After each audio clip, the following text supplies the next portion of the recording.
All right, everyone. How are you? I'm Violet D'Ayala, the founder of FemCity, and you're joining me today for a really fascinating conversation about burnout, something that I have experienced throughout my 53 plus years on Earth. And I think every woman has or is or will or was experiencing this as well.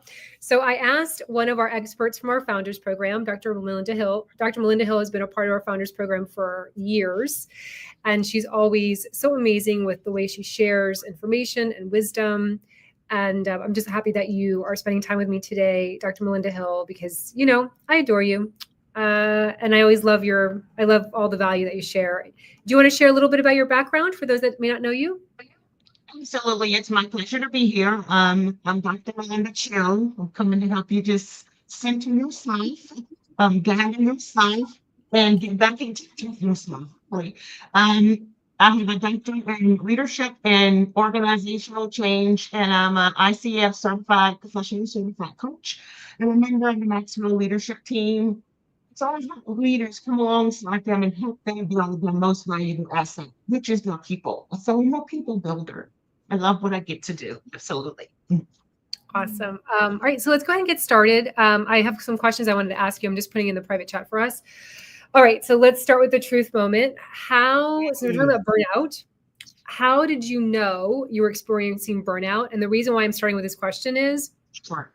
I think sometimes we just need to know what the signs are. I feel like when I suffered from burnout, all the times I have, it kind of crept on me.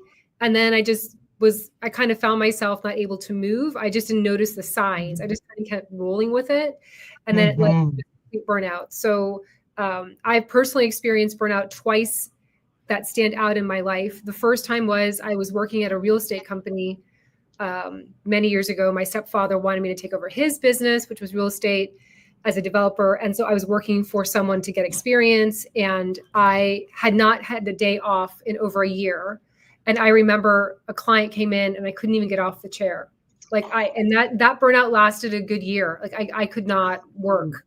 And then the second time was when I hit 40, which is when I realized I was sitting on 6 different boards. I had 3 kids in 3 different schools. I was starting FemCity. I had my full-time PR business, and it was just a nightmare. And again, it took me a long time to recover physically, emotionally, mentally. I mean, I was just like burned out. I just did not want to do anything for a long time. So that was my experience. What Mm. was your experience? So for me, I knew I was in burnout mode when my inner judge, my internal critic, my saboteur, they were just running the show. And so physically, unlike yourself, I was exhausted. No matter how much I slept, emotionally, I was irritable and numb at the same time. And emotionally, it's like my brain was stuck in a constant do more, prove more, on all the time. And so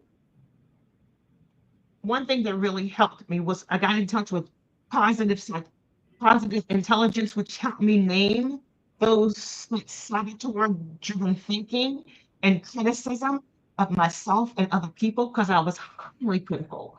And that inner noise, it drowned it out my joy.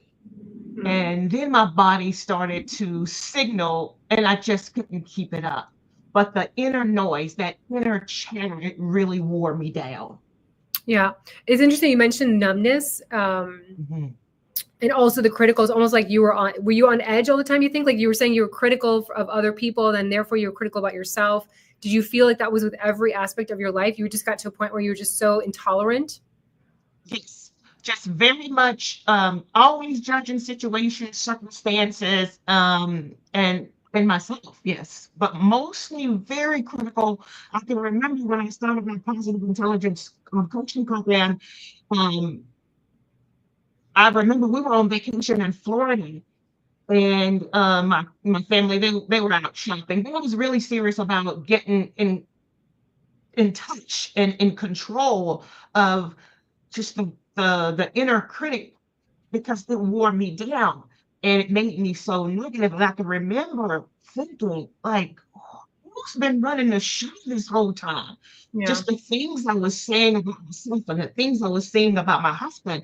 She's like, what? Who are you really? And so the inner thing was wearing me out. Yeah. Yeah. Yeah. All right. So let's talk about, I mean, I think a lot of us can feel what you were feeling. I think the combination of what we both shared is very real and authentic. And Mhm. I know for me, I didn't know the word was burnout. I know for me, I just was like, I need to fix this. I need to get out of this state. And so what helped me was making a list of the things that I was doing that I felt were no longer serving me, because I definitely needed to remove some things off my plate. I was starting to have health Mhm. issues.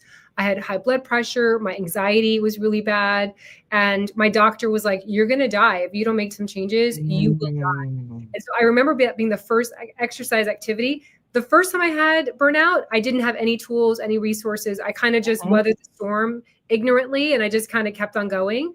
And the second time around, I was a little bit more wise and a little bit, I had resources. We had Google. So I remember making a list and then just literally just going through and just either delegating the things, removing the things, changing the people I was Yes. hanging out with. So just kind of Mhm. going through like what no longer serves me. With that in mind, what were some tools that you used to help you navigate to get out of burnout? Because I feel like, again, I don't know any woman in my life that has never experienced burnout. And so sharing the tools and the solutions that were helpful for us might be helpful for others as well. Um, Again, what really helped me was getting in touch with what's giving me joy and what's not giving me joy. And so I think, the pandemic hit. And so for me, of course, it was traumatic for everyone. But for me, I look at positive intelligence and it always asks in every situation and circumstance, there is an opportunity and a gift. And so the opportunity when the pandemic hit, it's if it doesn't bring me joy, if I don't jump inside, I'm not doing it.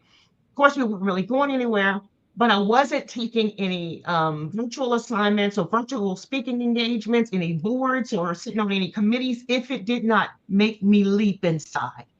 And so once we kind of transitioned out of the pandemic, I still go by that. Is it making me leap inside? I'm not giving in to my saboteur of the people pleaser. I'm not trying to please anyone.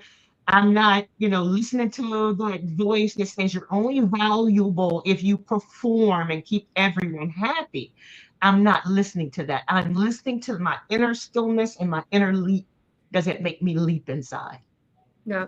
And I think that's a really uncomfortable process, because getting quiet and listening, I know a lot of us are scared of, because of what you may have to process in your mind and the thinking and kind of analyzing it and reviewing and reflecting. And so I want to remind everyone, it's not a sexy process.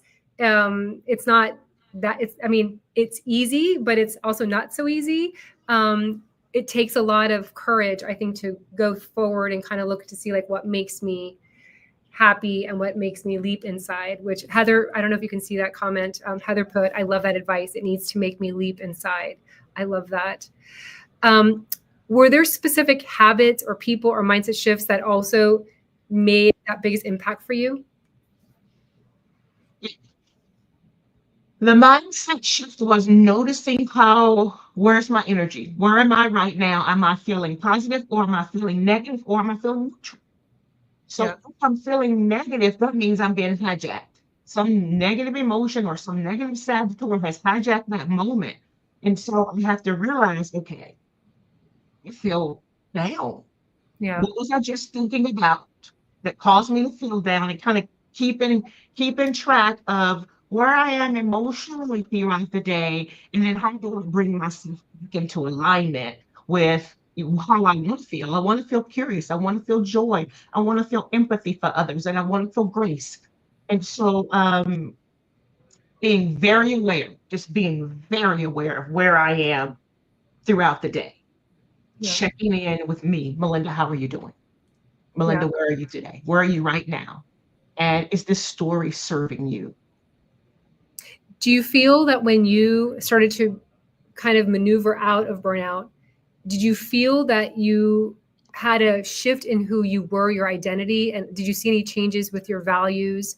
I know for myself, when I did the exercise as a 40-plus-year-old woman, I reconnected to my values and I really kind of leaned into what was important to me. And I'm not saying that sitting on 6 different boards and raising money for charity wasn't important for me. It was. My kids, though, and my well-being was definitely more important. So for me, I definitely felt like it's not like I turned into a new person, but it definitely helped me to shift a little bit with my identity and my values for sure. How about you? Did you feel like you did it lead you into recognizing a deeper connection to your values, or a shift more into your values, or some sort of identity shift? Well, right now I am going through a healing process. And in that healing process, absolutely positively, I'm not the same person. Mm. No, I'm not the same person. And what I would tolerate previously is just not on my radar to tolerate. So that's one thing I do notice. I speak um, sooner rather than later. Mm. Just letting someone know, hey, that really didn't feel good. It made me feel XYZ, and what I need in the future is for you to do A, B, and C. So I feel like I have a voice. And I use my voice more. And I feel empowered. Yeah. Yeah. This is a question that I didn't plan on, but now I'm curious. I wonder if the tools and the resources that we're sharing now, was it easier for us to navigate as we became older? I think I'm older than you are, so I don't mean to put you in the same bracket, but I know that when I was in my 40s and 50s, I definitely looked for solutions versus when I was in my mid 20s, mid 30s, like where I kind of just went through it. Like I didn't allow myself to look for help. Do you think that's an age thing? Do you think it's as we get older where we're just like, we're not as tolerant, and we're now like, we're not going to give up. We're like, okay, I'm going to figure this out and I'm going to make some big changes. Do you think that's the age factor plays into that, where we're like a little bit more wise and experienced? Well, I believe in you. And for me, I'm trying to, tell my husband, and I'm in some groups and with women who are going through the same things of life that I am. And it's called menopause. Okay. So I feel like as you go through that transition, you really are looking for resources. Um, and so I find in terms of empowerment, I have found power in this pause, Yeah. this phase of my life. I found a voice, and I stand in who I am, unapologetically who I am. I'm never rude. I walk and tell the truth in love, but I have just this, I'm empowered. Um, and I've done a lot of work on myself. Yeah. And so with the work, you're right. As you do get older, I am a counselor by profession, and I went from counseling into coaching because I like coaching better than counseling. So I have a counselor, I have a coach. And yes, resources are at my fingertips. I guess you as you age, you get wiser. Yeah. And I wonder, like, if I was because I think my first burnout happened, well, I had 2 kids at Mm, the time. So I was 28 years old. No, I only had 1 kid. So I was 22, 25 years old. And I don't know if someone had told me to make a list of the things. I don't know if someone had told me the solution, if I would have listened, or if I would have just been like, I'll get through this. I just mm, wonder if I think this generation is better at that. Like my daughter's generations, they're definitely more proactive. They're more reflective about where they're mhm. at. I feel like maybe it's just my generation that we were just like pushed to just keep on going and like not Yeah. not don't water, just keep on going and just kind of like shut up and go. So I'm curious to see, because I feel like this generation, think about my daughters, I feel like culturally they're just more likely to talk it out with friends and not allow themselves to get into that burnout stage where they're a little bit more, I don't know, they're wiser than I was at that age. I definitely would not have been ready, for sure. I feel like I had to be in my 50s or the 40s to kind of honor that. I absolutely 100% agree with you, because things like my daughter-in-law that she's doing at 28, I'm doing at 54. And I'm Right. like, oh, this is nice, because I wouldn't have, taken a step back, and, I did a whole lot that I really shouldn't have been doing. I was, um, like you said, 3 kids, and I was like number three in ministry, and I handled everything in ministry, whether it's from money to paychecks to home to flying. I did it all, and it was just too much. Yeah. And like my son and his wife, they don't mind saying, "Yeah, that doesn't work for me, mom." Or, and I'm like, guys, that my son can say that, but I wouldn't have been able to say that because I really almost ran myself to the ground, not being able to say no, just pleasing everyone. So Yeah. yeah, I think you're Yeah. right. Yeah, I think they're definitely better. Okay, I was going to ask you one more question, but we have a bunch of students in the classroom, so if anybody wants to come Sure. on stage or ask a question, let us know. Susanna wrote, "I'm a recruiter, so my perspective is slanted that way, but I see Uh-huh. so many Gen Z individuals who will prioritize mental health over tenure. Mhm, They'll quit on the spot if they aren't approved for a vacation or at the first sign of mhm, a toxic workplace. I do think we older ladies have a generational lens that's different." I have goosebumps with you sharing that, Susanna. My son is a perfect example. Like, he mhm, wanted to live in Europe. He's been living in Germany for 7 years. His mental mhm, health is top priority. He works, I mhm, think, it's called like 80. They have it's a terminology in Germany where it's not 100% full time work. It's like a fraction of it. It's like called 80% or something. mhm. And in essence, it's like less than full time. But he's so happy, and he has no car, and he has no debt, and and my daughters are following the same way. They're just like, they're not signing up Mhm. for all this stuff that I feel like wasn't really a choice from, like, I'm talking to my kids now. I'm like, if you decide to have children, if you decide to get married, like, I feel as a Cuban, especially, that Mhm. was not, they were like, when you get married, when you have children, Yes. like, it's just different. So, Mhm. Susanna, thank you so much for that. That is definitely, it's interesting to hear your perspective on that. So my last question, I guess, for you is, so we talked about creating that list, going through it, what fills you up, what makes you sad, what, as you said, what makes you light up. What do you do after? So you make that list Mhm. and review it. And I know for me, I just kind of went through, and it wasn't overnight, but I started making changes in my life. I resigned from the 6 boards I worked in. I Mhm. two of my kids and put them in the same school, and I got Mhm. carpool, and I had moms help me, like my mom groups, help me. So I found my community and resources and simplified my life. I wonder, there might be someone out there who's like, how do you reconnect to the love aspect of your life? Because sometimes we're so burned out that Mhm. nothing lights us up. Like, it just, nothing is bringing us joy. Is there some sort of tip or advice that you would give to someone who's looking to find that reconnection into passion or joy in their life? Absolutely. So if you feel overwhelmed, pressured, or uncertain, it helps to align your choices with your peace, your purpose, and your personal priorities. You're asking yourself, does this bring me peace, or does it provoke anxiety? Is this aligned with my values, my mission, or my long-term goals? Is this a priority for this season that I'm in? And will it support or strain my key relationships? So you're checking with yourself to see if this is giving you peace, anxiety. Are you aligned or misaligned? Is it the right timing, or is it a distraction? Is it supportive, or is it straining? And so I have what's called a power pause decision grid. And that's how I make my decisions. Mhm. Yeah, that's how I'm gonna, that's how I move. Is it aligned with peace, purpose, or priority?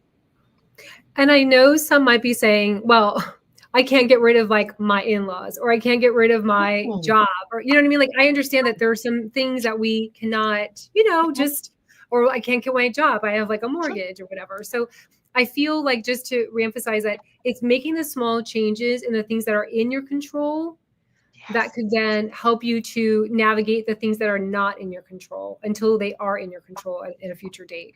Right? Yes, absolutely. So what was so pivotal for me is, again, using positive intelligence in every situation or circumstance as an opportunity or a gift. Find the opportunity or find the gift, accept or convert it. And getting in charge of those saboteurs, like, this really me? Or is this my internal critic just beating me up? Is this Judge Judy who just won't let me have a break today? And so getting in touch with who is talking. Is this me, Melinda, the I that I am, my genuine self? Or am I being pushed around by my internal saboteurs? And so that is imperative in finding out, can I give my energy to this? Because it aligns with me being, curious, and me being full of empathy and laser focused thinking. But that was really key for me. Who's in the driver's seat? Yeah. Yeah. Yeah. I love that. All right, our time is up. I don't see any other questions, but thank you to everyone that joined us. And I love this Mhm. conversation. I love this topic. I think that we should talk more about it. I mean, it's, I know people are like, oh, it's burnout. Just like, go to the Mhm. spa. I'm like, no, when it's burnout, it is like, it took a lot for me to recover. Like I mentioned. So I hope that if someone's watching this and going through the same thing, that this has been beneficial and helpful. And Dr. Melinda, how can FEMS find you to learn more about the work you're doing in this world? You can find me on Facebook. I'm Dr. Melinda C here everywhere. Facebook, Instagram, and my website is melindashield.com. And I love the fact that, and when I say my name, I'm speaking to myself, Melinda Shield. Melinda, chill. Bring it on down. Bring it on down. And so we've talked a lot about, the internal critic, and just how your internal voice, your saboteurs can beat you up. And the first step to mental fitness is just becoming aware of those voices and how they hijack your energy. And Yeah. so I can lead a free saboteur assessment that'll just show you quickly who your saboteurs are, where they are showing up. Are you a people pleaser? Are you showing up as a victim? Are you hyper vigilant? Are you hyper rational? Getting in touch with your mental fitness, and you win. You get in the driver's seat is imperative for you overcoming burnout. Yeah. Yeah. And I know it doesn't feel like you can do that. I know Mm, when I was in it, I didn't feel like I could do that. But mhm. little changes, big changes, you can get into that driver's seat full time. So, Absolutely. And it does start small. And I know you talked about sitting in stillness, and you talked about being quiet. And that's how it started for me. My children would come look for me, and I'm sitting in my room in the dark. yeah. Yeah. And I'm breathing, and I am one with that inner breath. And that's what will calm me down, whether I'm at work or I'm in a meeting. If I'm in a meeting and I'm getting hijacked, I take two fingers Yeah. and rub them together with intensity and feeling my fingertip ridges. Nobody knows what I'm doing, but I'm getting out of my head and getting in my body. Yeah. And so I'm taking control by getting in my body. I Yeah. love that. For me, I'll leave with my second aha of my burnout. I was in my early 40s. I think I may have just turned 40. I went to Madrid to spend time with friends and family, and I picked up a book by Deepak Chopra. It was like Yes. seven spiritual laws in business. It's a small little book. It wasn't one of his bigger ones, but anyway, I sat there in a park because there was no Wi-Fi. I didn't have my phone. There was no one around me. I was waiting for friends, and I thought I was going to lose my mind. And I opened up his book, and the first thing was like something to the effect of like, when we sit still, our mind starts to unravel, And we start thinking we're going to lose our mind, but that's really just the first style, like the first step into connecting to who we are. But it was really uncomfortable just sitting there and starting to think without anything around me. It was very uncomfortable. Meditating, oh my gosh, meditating, that was uncomfortable, and I could barely do it for more than 2 minutes. So anyway, it's a process, but I adore you. Thank you so much, Dr. Melinda Hill. And I had never heard you say Dr. Melinda Chill. Now I'm going to say that all the time. I love that. Thank you so much for having me today. Thank you. And I'll add the link. So Dr. Melinda Chill added a link here. I'm going to copy it, and then I'll post it over in the Facebook group, and we'll post it in the library as well. So thank you so much. See you guys next Wednesday is virtual networking. So we'll see you in the virtual networking space. Right. Thank you all. Bye-bye.